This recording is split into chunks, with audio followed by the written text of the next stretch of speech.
بسم اللہ الرحمن الرحیم۔ اس ویک کے بقیہ کام جن میں #2 کا کام باقی ہے ابھی، جو آج ہم ایکسپلین کر دیتے ہیں۔ آپ کے سامنے جو تصویر موجود ہے یہ آپ کے نصاب میں شامل بک اسلامیات کی کتاب سامنے موجود ہے، گریڈ 7 کی، اور مضمون ہے اسلامیات۔ اس کے #2 کا کچھ کام باقی تھا جو آج ہم آپ کے سامنے ایکسپلین کریں گے اور وضاحت کریں گے اس کی کہ اس کام کو آپ نے کس طریقے سے یاد کرنا ہے۔ آپ کی اس بک کے، یہ جو آپ کی بک ہے، اس کے صفحہ نمبر 13 پر اگر آپ دیکھیں تو یہاں صفحہ نمبر 13 موجود ہے۔ اس پر یہ مختلف تعمیرات کے نام دیے گئے ہیں، قرآن مجید میں مختلف تعمیرات کے نام۔ ان کو آپ نے آج سمجھنا ہے۔ اس کا ہم ترجمہ بھی کر دیتے ہیں، پڑھا بھی دیتے ہیں، آپ کو ایکسپلین بھی کر دیتے ہیں۔ آپ نے ان ناموں کو اچھے طریقے سے ازبر کر لینا ہے، یاد کر لینا ہے۔ قرآن مجید کی آیت سے اس کا استدلال کیا گیا ہے۔ کل فی کتاب مبین، سورہ ہود آیت نمبر 6، فرمایا کہ سب کچھ ایک صاف بیان کر دینے والی کتاب میں موجود ہے، یعنی قرآن میں ہر شے کا بیان موجود ہے اور واضح طور پر موجود ہے۔ تو قرآن مجید میں مختلف تعمیرات کے نام بھی موجود ہیں۔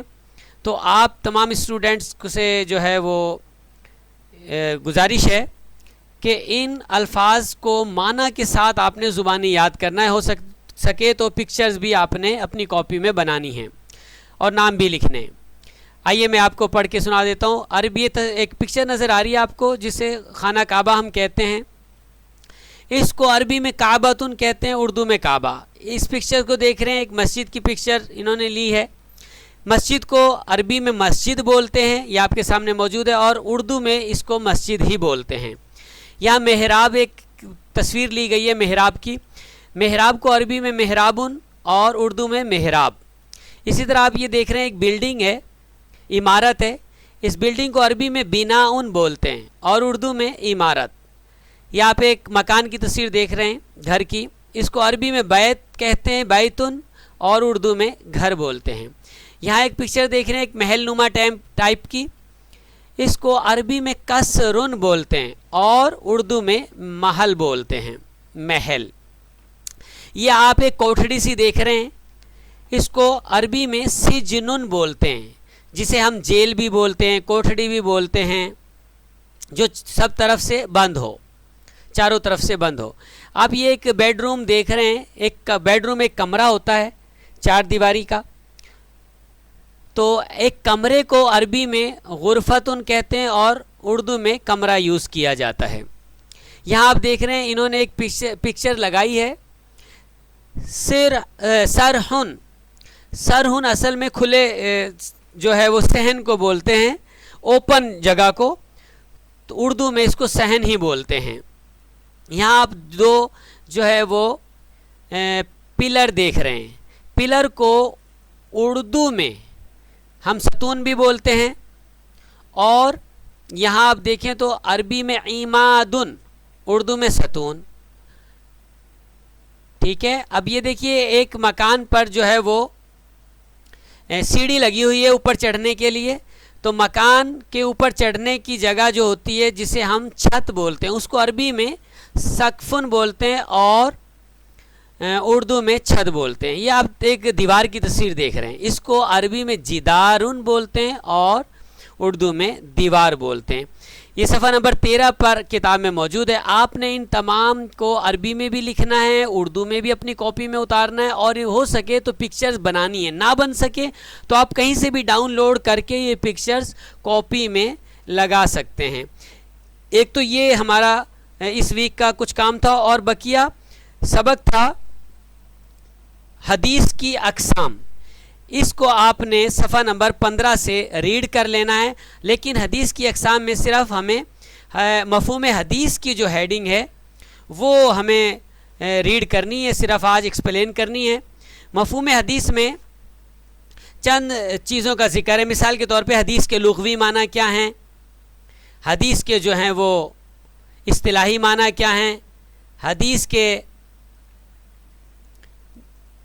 جو ہے تیسرا یہ کہ مفہوم حدیث میں کتنی طرح کی احادیث شامل ہیں. تو یہ اس کو 2 سوال بنا لیتے ہیں. ایک سوال اس طرح آپ کے ماڈل ورک کے صفحہ نمبر 3 پر یہ موجود ہے, وہاں سے آپ دیکھ لیجیے گا, پی ڈی ایف میں بھی موجود ہے. یہ پی ڈی ایف کی فائل کھول کر صفحہ نمبر 3 دیکھیں گے تو آپ کو یہ نظر آئے گا. سوال نمبر 1 کے حدیث کے لغوی اور اصطلاحی معنی بیان کریں. حدیث کے لغوی معنی بات اور گفتگو کے ہیں, اور اصطلاحی معنی کیا ہے؟ اصطلاحی معنی حدیث میں اس قول, فعل اور تقریر کو کہتے ہیں جو نبی پاک صلی اللہ تعالی علیہ وآلہ وسلم کی طرف منسوب ہو. یہ ایک سوال. اور دوسرا سوال ہم نے یہ قائم کیا ہے, ماڈل ورک صفحہ نمبر 3 پہ آپ کے موجود ہے, پی ڈی ایف کھول کے آپ دیکھ سکتے ہیں وہاں پر.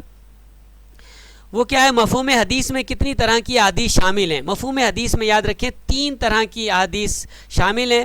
صفحہ نمبر 3 پر آپ دیکھ سکتے ہیں ماڈل ورک کھول کر, پی ڈی ایف میں جو آپ کے پاس موجود ہے. حدیث قولی, نمبر 2 حدیث فعلی, نمبر 3 حدیث تقریری. حدیث قولی کسے کہتے ہیں؟ جو قول نبی پاک علیہ السلام کی طرف منسوب ہو اسے حدیث قولی کہتے ہیں. جو فعل حضور علیہ السلام کی طرف منسوب ہو اس کو حدیث فعلی بولتے ہیں, اور جو تقریر نبی پاک صلی اللہ علیہ وسلم کی طرف منسوب ہو اس کو حدیث تقریری کہتے ہیں. میں آپ کو یہ بھی ایکسپلین کر دوں, قول تو بات چیت کو کہتے ہیں, قول کو کہتے ہیں, اور فعل عمل کو کہتے ہیں, اور تقریر کسے کہتے ہیں؟ وہ کام جو نبی پاک علیہ السلام کی موجودگی میں کیا گیا ہو, یا وہ بات جو نبی پاک علیہ السلام کی موجودگی میں کی گئی ہو اور حضور علیہ السلام نے نہ اس کے بارے میں اجازت دی ہو نہ ہی انکار کیا ہو, ایسے عمل اور قول کو تقریر کہتے ہیں.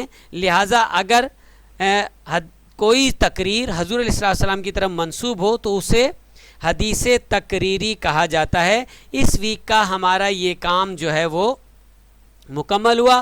آپ نے ان دونوں سوالوں کو ماڈل ورک سے یاد بھی کرنا ہے, کاپی میں بھی اتارنا ہے, اور تعمیرات کے نام بھی یاد کرنے, کاپی میں بھی اتارنے ہیں. اور جو پچھلے ویڈیو میں ہم نے آپ کو جو بیان کیا سورہ یونس کا, وہ بھی آپ نے تمام اچھی طرح جو ہے وہ مفہوم اس کا اپنے الفاظوں میں وہ بھی یاد کر لینا ہے, اور ہو سکے تو کاپی میں اتار بھی لیں جو آپ اپنی طرف سے مفہوم بنائیں, تو اس کو ہم انشاءاللہ آپ کے اعادے میں شامل کر لیں گے. وما توفیقی الا باللہ.